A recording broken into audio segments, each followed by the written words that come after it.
With no further ado, we should introduce Mark Tooby to present his professorial lecture. I'm sure you'll enjoy the evening. Welcome, Mark.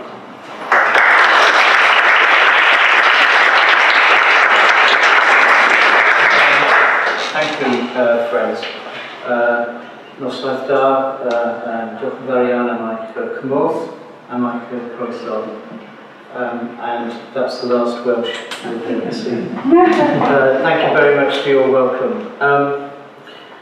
As Anita's implying, I wanted to put the talk that I'm giving as part of this series in a context which reflects what I do.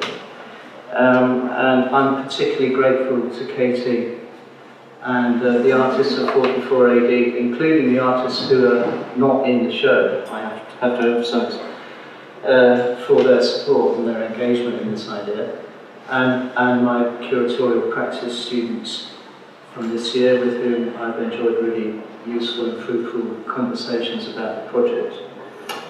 And thanks to Helen and Julia for coming over this afternoon and joining in what we're going to talk about.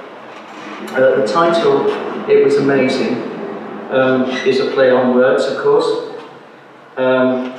I'm now of an age where I have to do this. I do apologise. We're looking back on 44 AD's time occupying this building, which is about to come to an end. And Katie, when I said, has it been? It was amazing was the phrase she used. But I'm also playing on the idea of curatorial practice and the discourse around curatorial practice by looking at one particular dimension of my recent curating and asking you to consider why we care at all about amazing coincidences. Now, public lectures, professorial lectures, I've heard one or two of you in the audience give yours, and they often tell people who you are, what your general interests have been, and what your academic career has brought you to, including an optional ending on a ringing declaration of the future of your discipline. My problem is that I haven't had an academic career, and my career has involved study, research, and the commitment to sharing this, but in a role that's recently become widely known as a curator. So I thought I would just talk about what I see as an issue as I sort of bridge that interesting, what's the word, valley, happily wooded valley between practice and academic research. And as Anita was saying, I've worked in large collection-based institutions for 30 years. But I've tried, I like to think, to keep at the heart of what I'm interested in, those personal and intimate encounters between object, individual, group and community that I think lies at the heart of the experience of objects and works of art. So one of the things I've been doing, can you see the slides over there? Yeah. One of the things I've been doing since leaving the National Museum in 2011 is working in small, intimate settings where taking ideas from community development and from performance as well as from participative curatorial practice and co-curating to present real stories or references to real stories or life stories, working with people in their own personal situations and with meanings or images derived from their surroundings, their homes, their workplaces, their normal places of occupation, if you like, as distinct from gallery spaces and museum spaces, or in dialogue with gallery spaces and museum spaces. And one of the dimensions to this project is that quite often the audience turns out to be people who, as it were, are already in that context, are already in the space that the project is occupying. Two of these projects have been in a wonderful festival called Made in Roath. And Made in Roath happens in Cardiff. Helen, as you have heard, is one of the co-curators of Made in Roath. It resembles an open studio weekend, but it is emphatically not. In the autumn of 2011, I was invited by Helen and Gail and the Maiden Road team to be part of a kind of group of visitors, because I live, how far away, about 3.5 miles away. Yeah, a long way away. So they said, how about having some guest contributors in 2011? And I made a piece called Kelvin Road Mantelpiece. It was in a house in Kelvin Road, and used objects of my own, objects acquired for the occasion, along with things from my daughter's house in Kelvin Road, Highbury, London N5, centred on the connections that the visitor to this show might make between the different women and babies who may or may not live in that house, one of whom had been born in Kelvin Grove, Glasgow. On the mantelpiece that was the centre of the show was a variety of things to do with childcare, souvenirs from Kelvin Park and the Kelvin Grove Museum, a view of the Queen Mother's Hospital, Kelvin Grove, where, if you dwelt in the show, you discovered that my daughter was born. And what struck my invigilator Simon Holly and I was that over the weekend people unburdened their coincidence stories to us. I've got a couple of favourites which I'll share with you. Someone who came to Sarah and Tom's house, the coincidence of the owner of the house having the same name as my daughter was just a coincidence. And someone came in saying, this is amazing, oh, this is my God, I used to live here, I only came in here just to see what the new people had done to the house, and it's so weird because I'm from Kelvin Grove. And I said, oh, God, that's fantastic. And my sister here, she still lives in Byers Road, which, if you know Glasgow, is kind of at the back of Kelvin Grove. And this woman was so thrilled to be realise that for X years she'd lived in this house and had never realised that she had that connection. But definitely my favourite was, this is so weird, because like, my sister's name's Helen, right?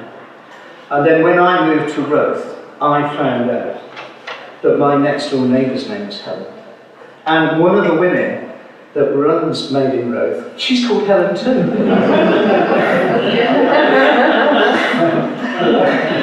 And it was sort of a revelation to us to kind of discover how much a backstory kind of helped people put them in place and in time, put themselves in place in time.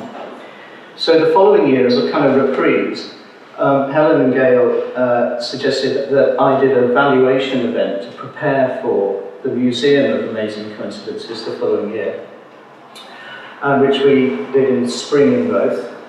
This is me valuing somebody who met her best friend on her first day at Guides. We had a kind of thing which is sort of an Antiques Roadshow type thing. You can't really see these forms, but this is to prove that we really did use proper curatorial address and process in the show. This is the form that everybody got in duplicate, like with a proper museum. The values for each coincidence that people got were interesting, strange, wonderful, spooky, very spooky, extraordinary or amazing, and then the various kind of details about the coincidence were recorded on the other side. I did have a value called Is This It? But we didn't have many people that brought an Is This It coincidence. So the museum became a kind of place which was uncannily like Kelvin Road, and became a place that people came and talked about the exhibits that we've generated, just a couple of views. And the house that it was held in belonged to, well, it was lived in by an artist, Sarah Anlow. And Sarah and I decided that Sarah could be the artist in residence in her house. And like a kind of developing relationship, Sarah explained that she'd been holding house exhibitions and that groups of artists had been meeting in the house to discuss issues in their own practices, and one was connections, uncanny connections. So Sarah, and with collaboration of Julia, organised a show called Apophenia, and the two original text panels for Apophenia and the Museum of Amazing Coincidences are in a little side room next door. They're artefacts that we've kept as a kind of museum archive. So I'm going to ask Helen and Julia to tell you a bit more about Maiden Roth and a bit more about the Apophenia show. Is it okay if they carry on sitting down in this sort of, domestic sofa kind of way? Can people hear us at the back if we talk? Can you hear us okay if we just...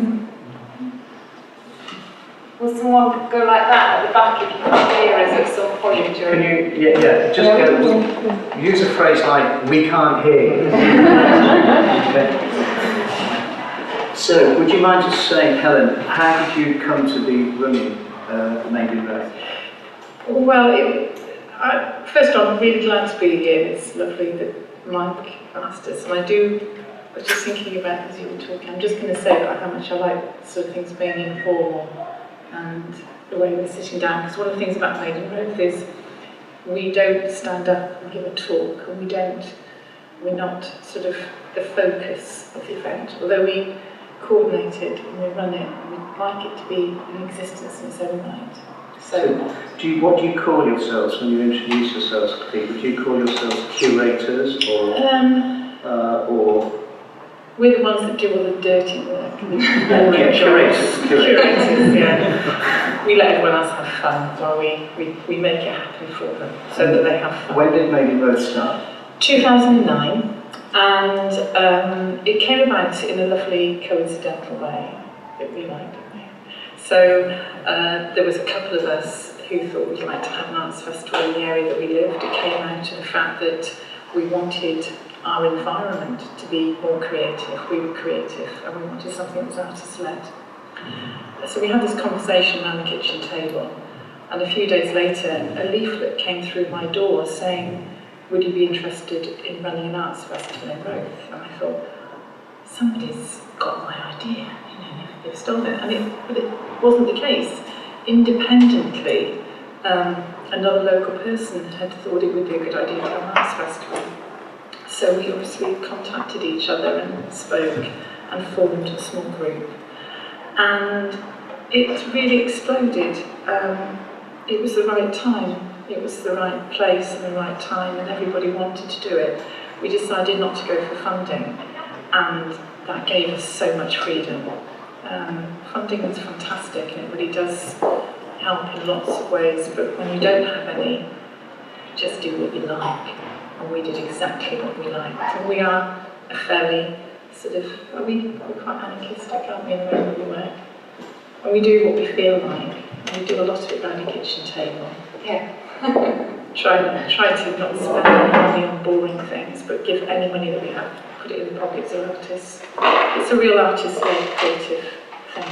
So 5 years on, there are last year, for example, how many venues and projects were there in Maiden Roth? There are hundreds. I don't know how we do it sometimes. I don't get to see most of them. So in the guide, there's 79 venues. Did you know that? No, I never come to. I don't mind it because it finds there's roughly 79 venues in an area of about, 2 square mile? Yeah, it's very small. Yeah, and you've started to kind of, this year you're going on tour? Yes, we decided that we wanted to offer up from a holiday in a way, although that sounds really, that's not really the case, but we wanted to offer up the artists that we work with. Many of them do a lot of work with us for very small amounts of money. And so to offer those artists another opportunity, there's a fantastic venue in West Wales run by a group called Borough, and they invite artists to make site-specific rural artworks in this beautiful meadow with a mill. And so we have invited some of our Maiden Roth artists to exhibit there for August. And it links them up with West Wales artists, it gives them a really nice profile, it gives them a great space, we're giving them a little bit of money. And I was saying to you earlier, I just think it's a very gentle place to make work. It's quite different from the very urban space that we work in. Yeah. Right. So what I'm interested in is, over 5 years, you've now got funding. Yeah. You've used a phrase like made in Roth artists. Yeah. Do you think you're becoming an institution? You've got to be really careful, haven't you? Yes, it'd be really easy to make everything funding-led and start trying to be very sort of formulaic, I suppose, and say, well, it's that worked before, let's do it again. But I think that because we're artists and because we've always made every decision from a creative perspective, so it's only interesting to us if it's a purely creative act. And that means that we very often do a lot of stuff which maybe doesn't work or is experimental or isn't funded properly, but it makes for really exciting projects, I think. You just need a bigger kitchen table. Need a big kitchen table. Need to keep sane. So, Julie, do you mind telling us about how Apophenia has evolved? Because that's an amazing sort of example of a component of Made in Roth, as many have, developing their own identities. Yeah, well, I suppose in order to, I'm going to draw on an example of an amazing coincidence by linking what I've been doing over the last sort of year and a half, 2 years back to when Sarah Anile, who Mike mentioned earlier, and I first met. So we actually met at a artist social and networking event. Didn't know each other, talked a little bit to each other about our practices and the lines of inquiry within our practices, and got quite interested. And she sort of listened to me and said, you know what, she said, you need to speak to an artist called Julia Thomas, because I've had a flyer this morning for an exhibition that she's got coming up and discussion event that she's got coming up. And I just sat there and went, but I'm Julia Thomas. And so we sort of sat there and looked at each other, and it was sort of like, she said, oh God, she said, I got that flyer, and I was like, she's doing what I wanted to do. So it sort of went from there really, and we were, and it sort of, Sarah and I then became part of a collective called You Don't Know Me, we had an exhibition in Sarah's house, which Mike was talking about. And then Mike asked us as a group to respond to the Museum of Amazing Coincidences. And I do very much remember late one night over at Sarah's house as a group having a conversation about coincidences, and we were all coming up with these examples of coincidences. And I remember raising the question of what is it about that that's a coincidence, and is it actually just a connection, and it's actually sort of the sort of space and place that you're working in, or your social environment that sort of brought you together, and it sort of seems like a coincidence, but it's not. And so we talked about epiphanies, we talked about synchronicity, and we talked about apophenia, which I'm going to have to read it from here so I'll get this right, is the unmotivated seeing of connections and the specific experience of an abnormal meaningfulness, which is something that Sarah and I at first sort of felt when we met. And so we put on the exhibition. Can I interrupt? And it's important that you acknowledged at that point that it has been controversially used as a diagnostic tool in mental illness.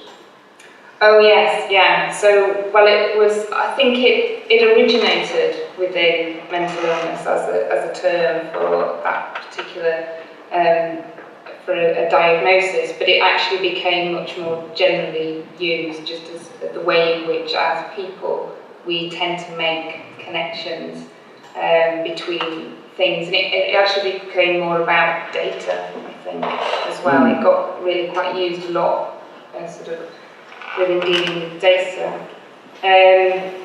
So we so we were working on, all of us were making pieces of work in response to this idea of coincidence. And at the same time, a mental health charity, Inroath, approached Made Inroath about them being involved in the festival because they wanted to raise their profile within the community. And so I think Sarah was sort of sent round to go and have a chat with them. And while she was there, she went and had a look through the building and looked at they had this sort of disused attic space, which looked awful. But Sarah got me over and sort of said, look, what do you think? You know, if we worked really hard, do you think we could split?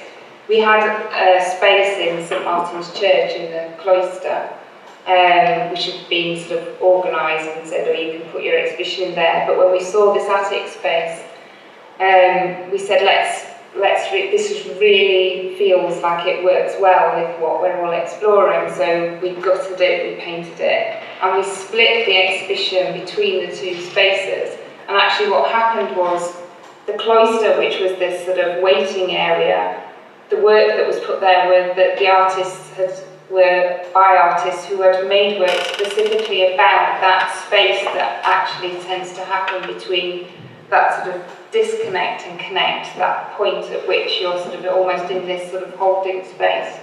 So a lot of the work in there was sort of about that. And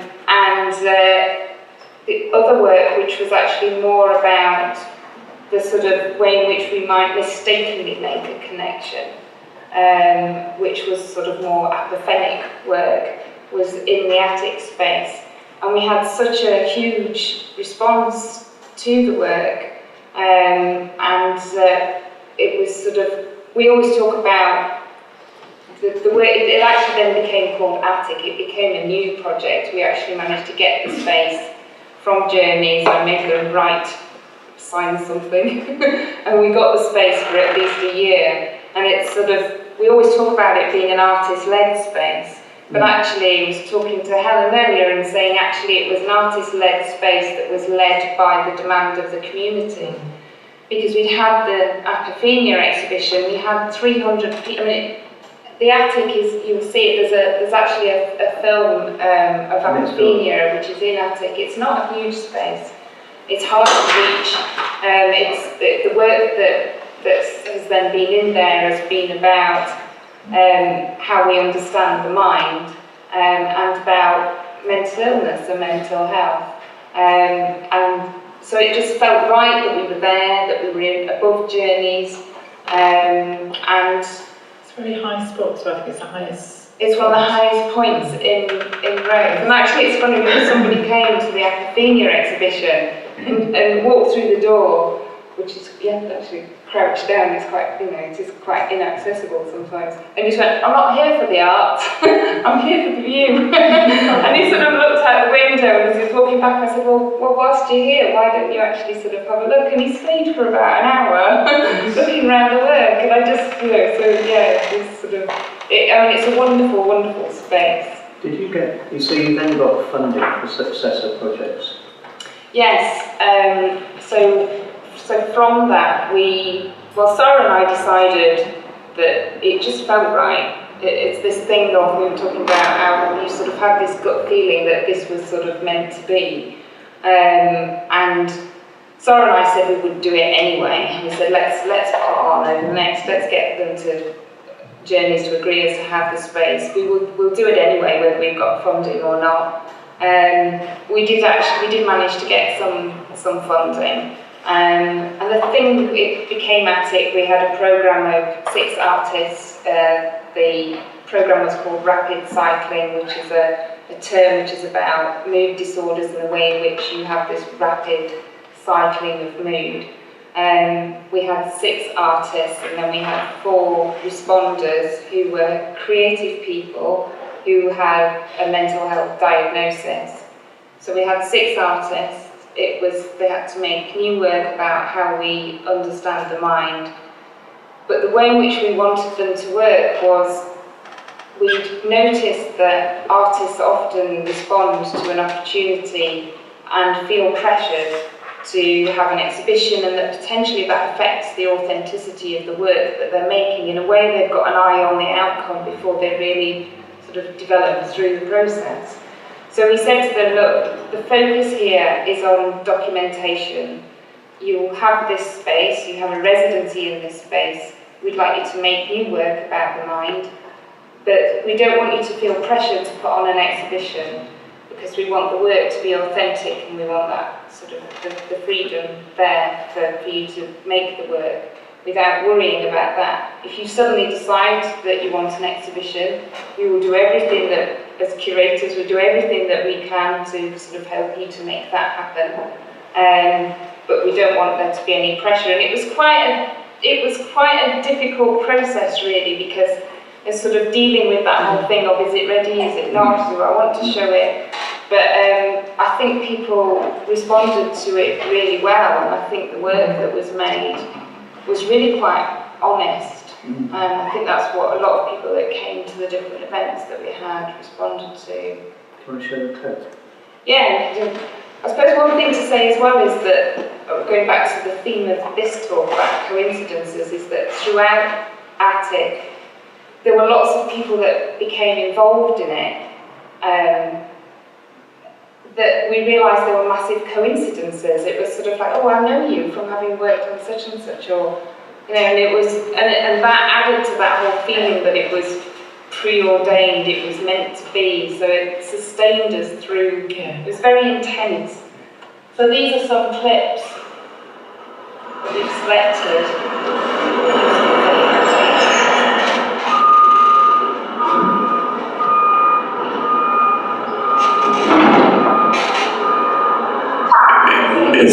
For me, what's been interesting about it is it's moved beyond that model of just displaying the artist's work, and it's evolved, and it's been very interactive actually, hasn't it? I think the location of it above Journeys was interesting, actually having art about a subject matter located so closely with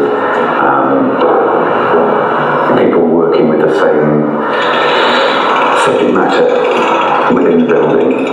Art, for me, in the way it's been used, has been another perspective on something very difficult and complex, and a way of stimulating interest, discussion, you know, a way of getting people who may not feel themselves to be particularly scientific to engage with some of these issues.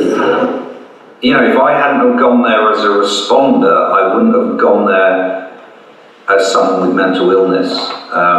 There'd be too many social hurdles to overcome.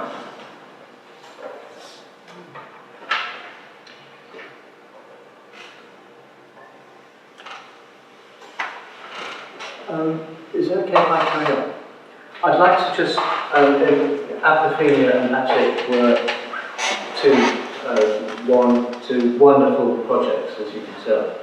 And I hope we'll be able to stay and ask Julia and Helen more about them. But as I want to kind of explain to you how I feel this relates to my professional career and my curatorial interests, I'm going to tell you a little bit about my past life, if that's okay. And not to kind of explore coincidence too much, but to say that actually when I was a student in the 70s,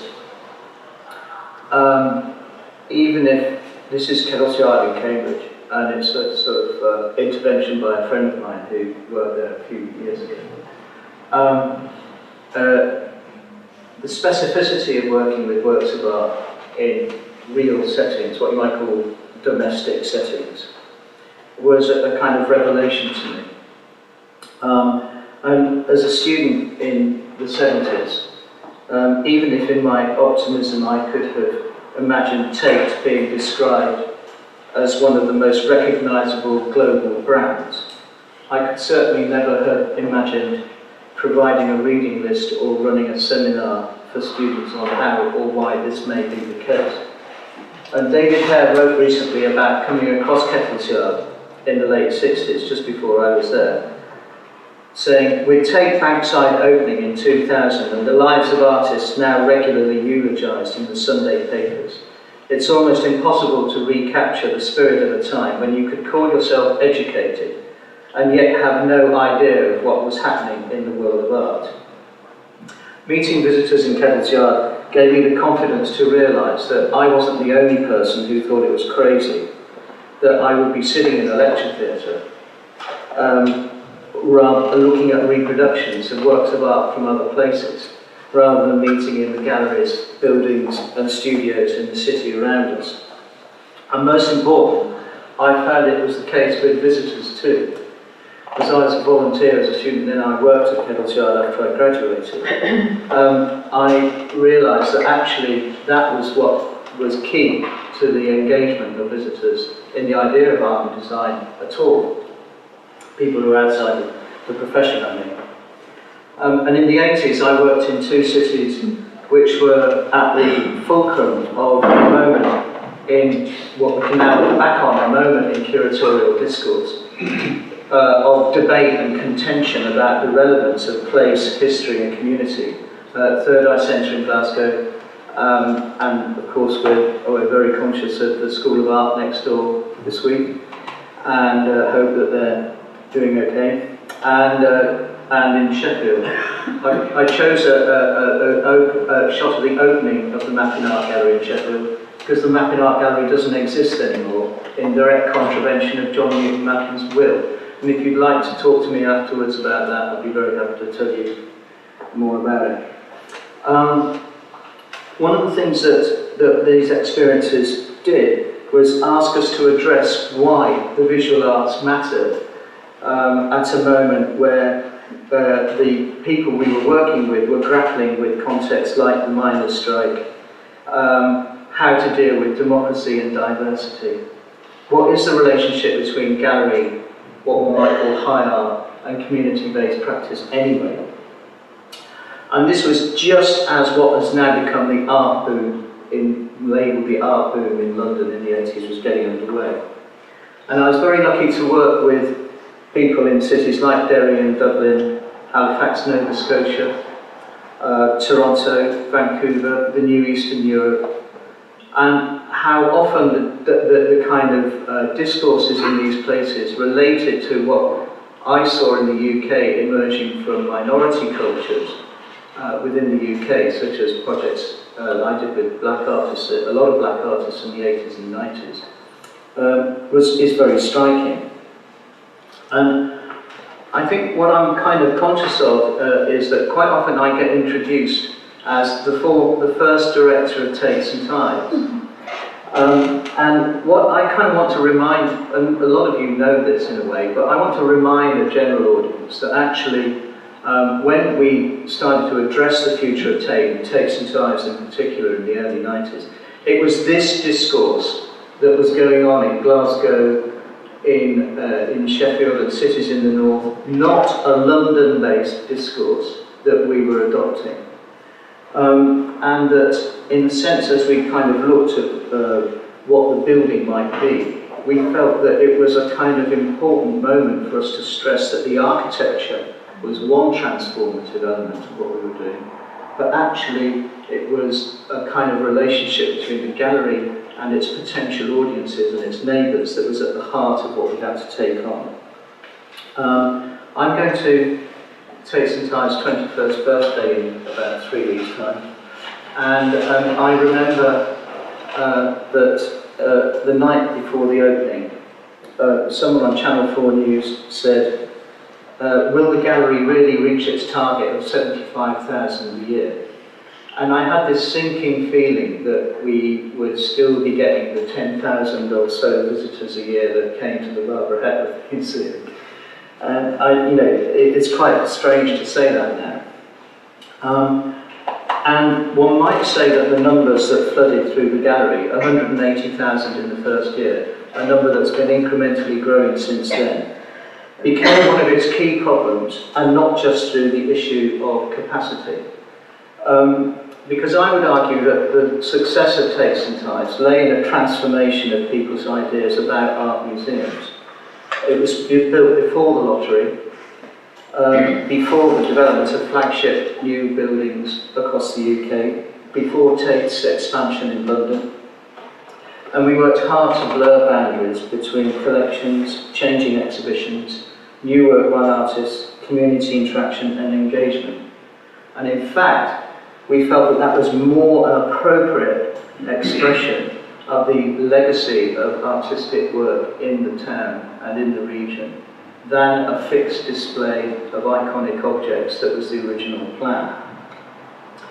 But our funding required translation into numbers-based ciphers of impact, into ways of quantifying an instrumentalist vision of economic value. This became a measure with which subsequent projects became saddled, and we somehow helped conspire to create the false god cultural tourism. In turn, we had to engage with campaign-based media coverage, and this has now become a kind of prime vehicle, a prime engine of the exhibition-making economy. So that when I moved to the National Museums of Wales in 2000, a lot of my colleagues thought I was taking some kind of sideways or backward step. Oh, right, where's that? Kind of reaction. And I knew from my Welsh family, I'd grown up with the idea that the National Museums are great museums with great collections. And that the moment of devolution was a great time to be going to Wales. And that soon after I started at the National Museum, there was an article in the travel section of the Weekend Guardian which said, if Cardiff is one of the UK's best kept secrets, then the National Museum is one of Cardiff's best kept secrets. And I thought, well, who is it secret from? Because we already then had 275,000 visitors a year. This is an opening at the National Museum. After the speeches, if any of you have been to the National Museum. Who is it the secret from? You know, who is the perceived audience that don't know about the National Museum? And what does this journalist think of the people who do already know about it? Since we completed the new spaces, my last project, as Anita was saying, it's now around 500,000 visitors a year. St Fagans is on its way to, the other big museum in Cardiff is on its way to get 1 million visitors a year. Yet I would argue that it rarely features in the eulogising of the visual arts to which David Hare alluded in the quote that I mentioned. The reality for a lot of curators in larger scale organisations is how do you manage an apparent competition with London-based visual arts coverage generally generated by writers rather than people involved in the visual arts, and who operate with substantial operational budgets to harness media coverage, which has created a kind of growing gap between organisations that can fund things like critics travel, journalists preview visits, media campaigns, and organisations that can't. And I think that this is a kind of a sort of really understated element of discussion about the relationship between curatorial discourse and measures of success. And I'm tempted to say that we can live with this, that projects like Apophenia and Attic would patently have been destroyed by media coverage, in a sense. There'd be a way in which a public dimension actually compromises such projects, not merely becomes alien to it. And also within the museums community, one often comments that one is relieved not to be in that treadmill that one's colleagues are, of that economic and organisational cycle of creating blockbuster exhibitions.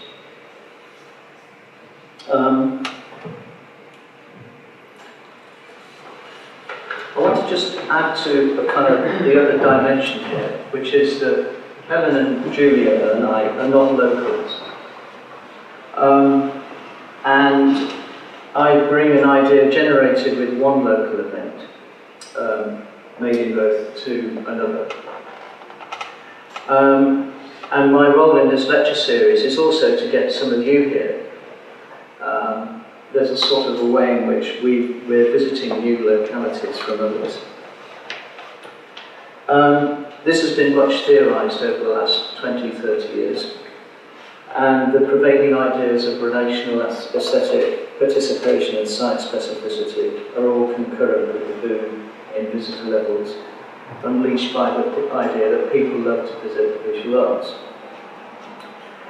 But a component of this discourse is the local reinterpretation of what is understood and the exchange of practices and understandings between communities. And the nearest that I feel we have to a kind of really meaningful for myself text about this is Lucy Lippard's The Lure of the Local, where she considers the reciprocity between individual communities and individual artists and curators as they travel between those curators, a kind of a globalised nature of a visual arts economy that cuts and pastes between different kinds of opportunities. And we can see globally successful artists working hard to adapt the idea of participation and relevance in localised contexts when they find themselves invited to what Lippard calls landing places. And this one might characterise as an ambition for Artists Indie in Cardiff, whereby someone like Teresa Migre's last year's prize winner, or Phil Collins, a wonderful presentation in last year's show, presented in collaboration with a contemporary arts venue in the city, generate the challenge to what Lippard calls the longing to belong, the curious phenomenon of envying someone else's identity, which she argues is a kind of potential danger in understanding identity in the kind of pastiche sense. We need to understand the intimate and the local whilst needing to challenge metropolitan media validation and the financing of large-scale projects. But we also need to celebrate the local without lapsing into the defensive or the pastiche. We may recognise the value of George Moore's comment that all art to be cosmopolitan in the end must be parochial in the beginning, but equally not let the fear of being labelled parochial to deny us the reward of engaging in the local. As we make new friends and appreciate the value of new publications, we must be suspicious of the adoption of celebrity and big names to generate that very metropolitan coverage that we seem to crave.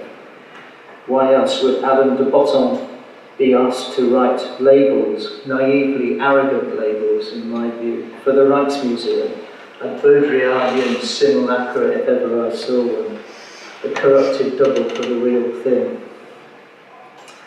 And compare that with one of the most powerful addresses on the nature of artistic experience and its rootedness in the local and the intimate, for me anyway, Seamus Heaney's Nobel Prize address. I don't know if any of you have heard this. At this point I was going to press play on a web-based recording of Heaney's speech, but the internet access is a bit wobbly here. So imagine Seamus Heaney reading this in the most beautiful and touching manner. And do go to the Nobel Prize website to hear it. He heard that he was going to get the Nobel Prize whilst he was travelling in the Peloponnese. The work itself was a small carved relief. He's in a small museum in Greece. And I couldn't help making a sketch of it, but neither could I help copying out the information typed on the card which accompanied and identified the exhibit. The image moved me because of its antiquity and durability, but the description on the card moved me also, because it gave a name and a credence to that which I see myself as having been engaged upon for these past 3 decades. Votive panel, the identification card said, possibly set up to Orpheus by local poet. Local work, Hellenistic period. And Heaney expresses in this beautiful passage the kind of epiphany between object, context and personal situation that I think Daniel Miller is trying to describe when he summarises a bit of his work, his famous study of people's kitchens on London's housing estates. It was the people blessed with strong relationships to other people that also had effective and fulfilling relationships to the material world. This was an important conclusion, since it was the very opposite of that common assumption made in accusations of materialism, a word that implies that people who become focused on their relationships with things tend to do so at the expense of their relationships with other people. So in this show, I hope we can experience connections with things made by 15 other people and connect with the location and the connections with other locations in a positive and rich way. The exhibition is a kind of a serious joke about whether we need a story as a pretext to bring things and people together, to start conversations and find connections where we thought there weren't any. It's a method offered by myself, an invited guest, who's brought along other invited guests. I hope you don't mind. To think about making connections between things and between people. Meanwhile, the fact that you're all here too, and that the exhibition has been enjoyed by people over this sort of dodgy, rainy bank holiday weekend, can be set alongside the redemptive and provocative potential of projects like the Attic.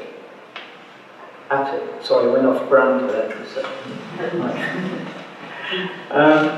And I think this is why we need to demonstrate that we need an alternative ecology of exhibition and engagement alongside I'm saying, not instead of, the economy of the large-scale exhibition and the destination museum. And above all, we need a fresh way to calibrate the impacts of different dimensions of curating. We need to be clear about what is at the heart of curatorial practice. If curating is becoming an institution which lives through and across organisations within which curators work, it has to develop, perhaps than it already has, a stronger sense of ethic. With the re-emergence of the centrality of objects and materiality, it might be tempting to stress that the heart of curatorial discourse does indeed lie in things. And I do believe that things are fundamental. But maybe it's worth nuancing the fundamental by saying that is this at the heart?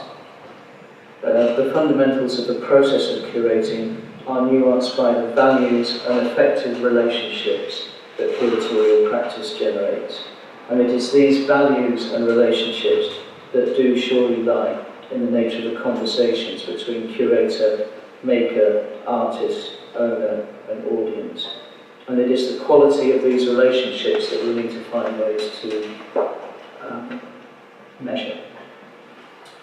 I'd like to end with Helen and Julia's permission to remind you that I'm dedicating tonight and this week to the memory of our friend Kim Fielding, the artist on the right of this shot at the opening of Fringe Arts Bath this time last year.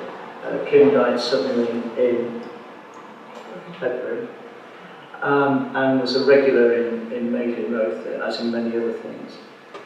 And I was telling Katie and Aaron about the fact that I wanted to do so and what they thought of Kim and whether Tactile Bosch had ever done anything really significant in Fringe Arts Bath. And Aaron said, yeah, they put on the only show that was ever closed down by the police. So I hope we bring the spirit of Kim with us.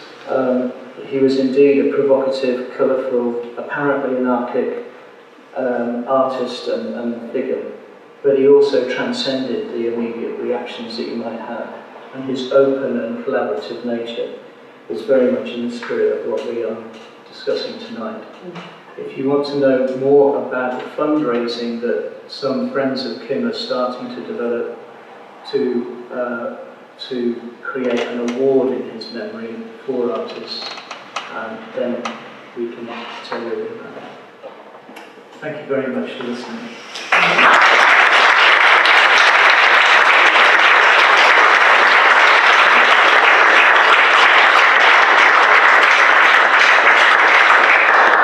Thank you very much, and it's a fabulous, wonderful event. But are there any questions from the audience, or do we want to break into something informal?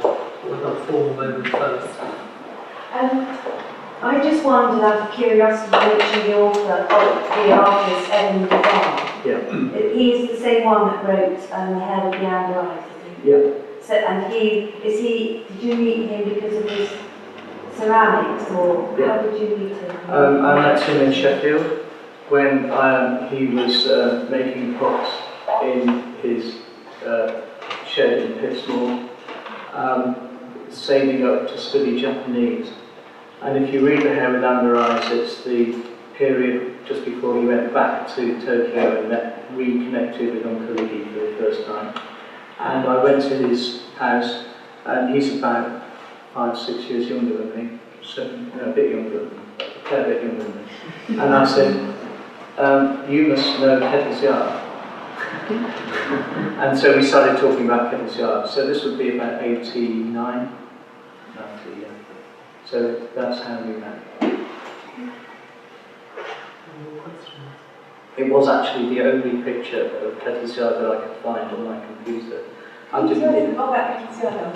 Sorry? Can you tell us a bit more about Kettle's Yard? Yeah, okay. It was the house of Jim and Helen Eade, H.S. Eade, and his H.S. Eade is his name, Howard Stanley Eade, but everyone calls him Jim because his wife was from Edinburgh and called him Jim, like Scottish people tend to do. And Jim was a curator at Tate. He wrote a book about Gabriel Brzezinski called Sabbath Messiah, and in the late 50s moved back to Britain and settled in Cambridge, and gradually created an open house system. And he lived in a kind of ritualized life, and every day between 2 and 4 you were allowed to ring his front doorbell. He made it known that you could ring his front doorbell, and he would show anyone who rang the doorbell between 2 and 4 around his house. And that's the context that Hare is talking about.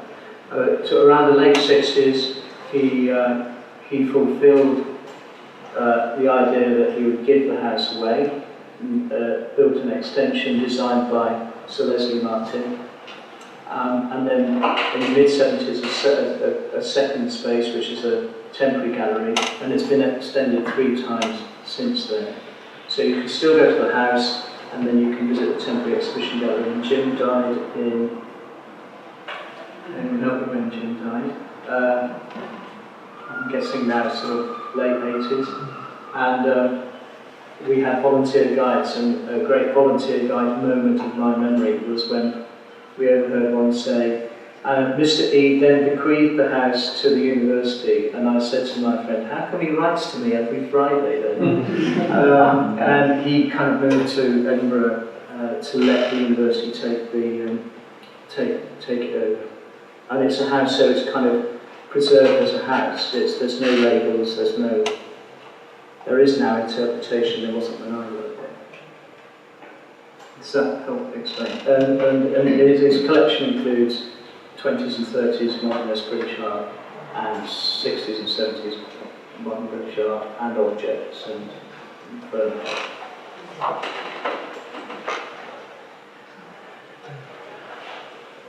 You've a wealth of experience, particularly in terms of curating very large national galleries, but also experience of working in much more rural museum environments. You're a director, or have been a director, you have been a curator, you are now whether you care to admit it or not, also an artist in your own right. I'm curious really about where in this moment in your life, where you feel you most comfortably fit within those, and when it comes to putting on an exhibition such as this, is it the director in you, the curator in you, or the artist in you that takes precedence? Helen's going to answer that. I was being cheeky when I said to Helen, so are you creating an institution? Because I think there is something cyclical in what you're talking about.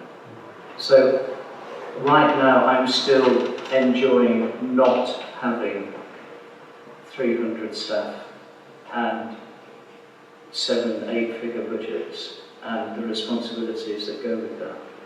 I'm quite enjoying that. So I'm kind of finding myself in projects that I can retain that sense of the personal encounter, which was why one gets into the experience of art and museums anyway. But that's not to say that I wouldn't, want to. One of the things that we're trying to do in Margate is, for example, is to square a circle around this. And I'm in dialogue with the staff there about how we can create the kind of exhibition where you might indeed have posters on the tube and weekend broadsheet coverage, but you are still pursuant of a participative and intimate curating process. And is that possible? And I suppose I'm kind of working through a cycle of thinking, okay, having left a very large organisation and a similarly large organisation before, where is the checks and the balances around institutional life and kind of the intimate relationship?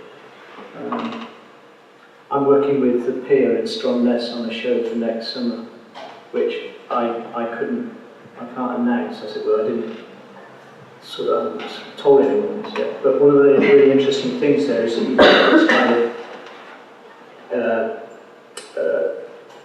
crossroads, if you like, between a mainstream institutional view of how something works and this incredible isolation and simplicity and focus, where if you go there in February, the museum staff literally know every visitor, and quite literally. So that's I haven't answered your question about branding. Okay, I mean, in some ways, curators, particularly in large institutions such as the National Museum, often work with artists who like to think of themselves as coming to something with quite a different perspective, and then as a director you have yet a different agenda, and it's almost as if you have to wear 3 completely different hats. And when it comes to the rather liberating experience that we find ourselves in now, putting on a show like this, you're sort of dipping between. Yeah, I mean, it is liberating, but it's also, I mean, I would quite like Lee Jones to have appeared with his magical load of kit, my colleague at National Museum who sorted out every single technical problem I ever generated. And I kind of, Lee, I texted him 3 weeks ago saying, Lee, I need this, that and the other for the show at 44 AD. He said, sorry, I'm away. What do you mean you're away? I don't love you anymore either. So there is a way in which you kind of need, you need to understand a kind of balance between what institutional and organisational support. And I don't think the two words, institution and organisation, are necessarily the same thing. There's always a balance to strike, isn't there, between capacity and ability to do something in a fairly direct way. And I think this is a challenge for scale. I mean, Helen and Julia and I have had lots of conversations about scale over working on Main Road.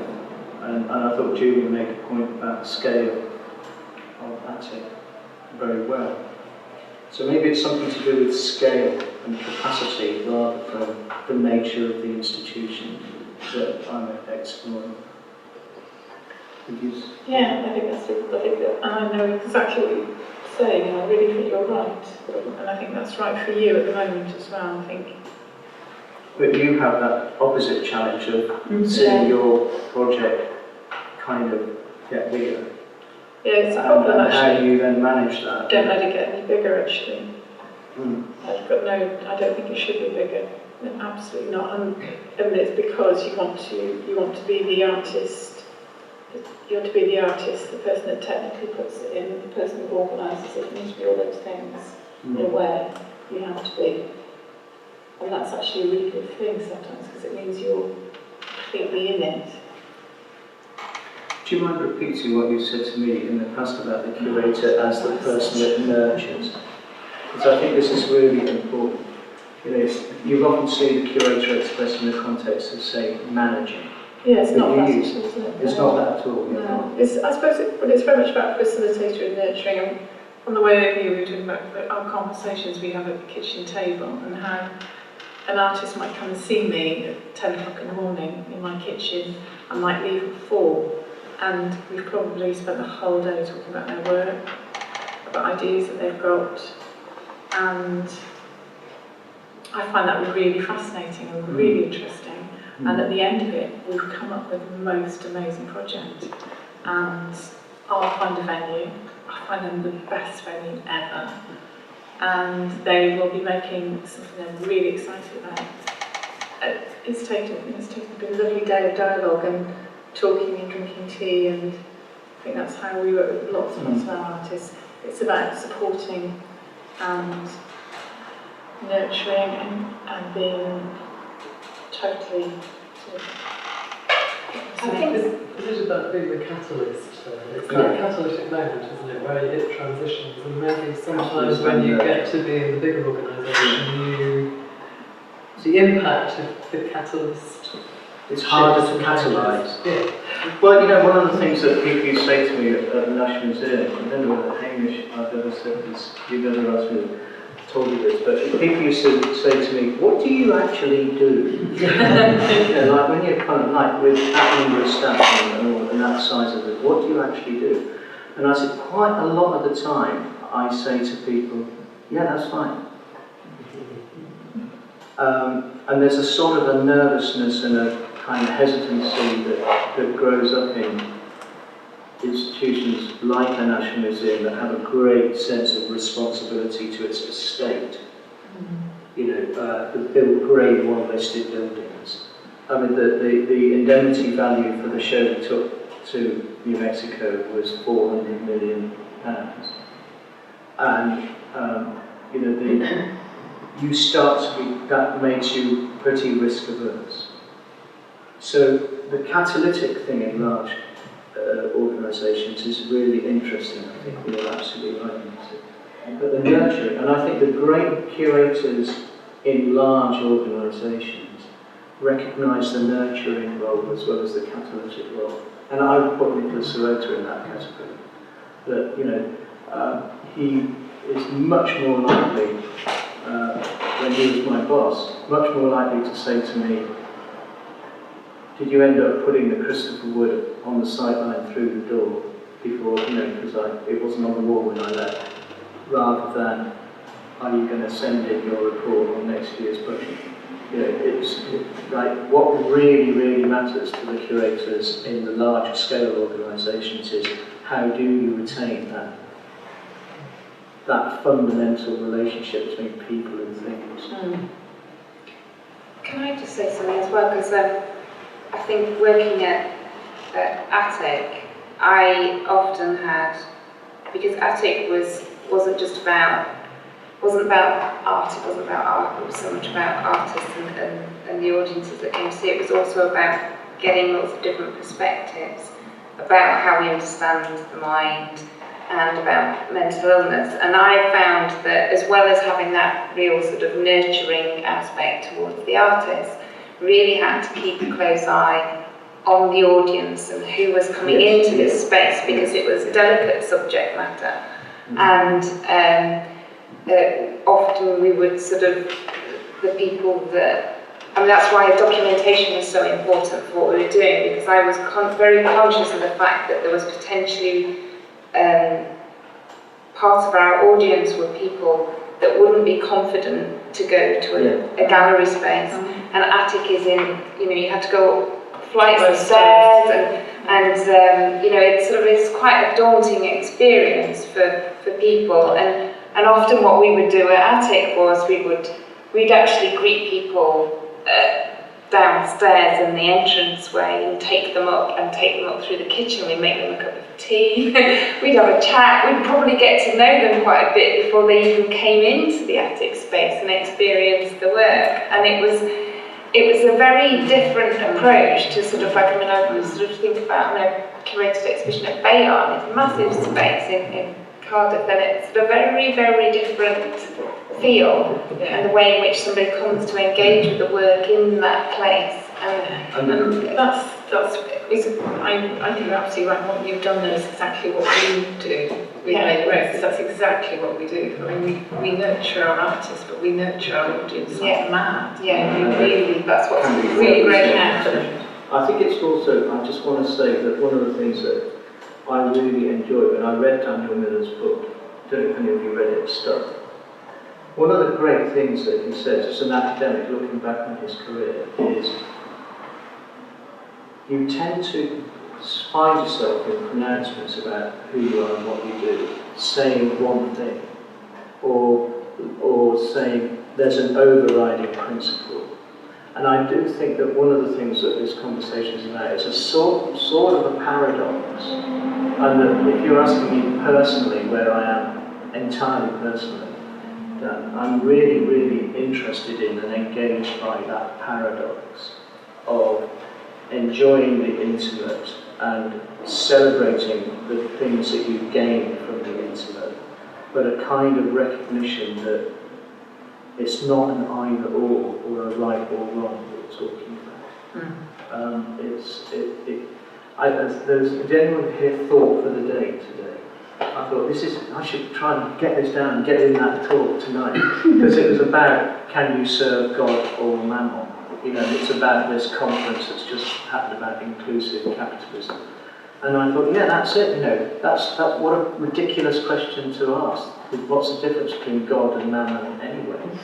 You know, the right use of money is a really, really interesting dimension of another parable. You know, the talents, or Christ in the house of Mary and Martha. It's not always, you've got one sort of way of doing it and another way of doing it, and you've got to make a choice. So I'm enjoying being in that paradoxical space, really, that we're talking about. I think that's a wonderful point to re-enter the informal space. Which, first of all, thank Mike for a fabulous evening, supported by Helen and Julia, but Mike, to have your wealth of expertise, to hear so much about your fantastic experience and to bring it here and show it is fantastic. So thank you.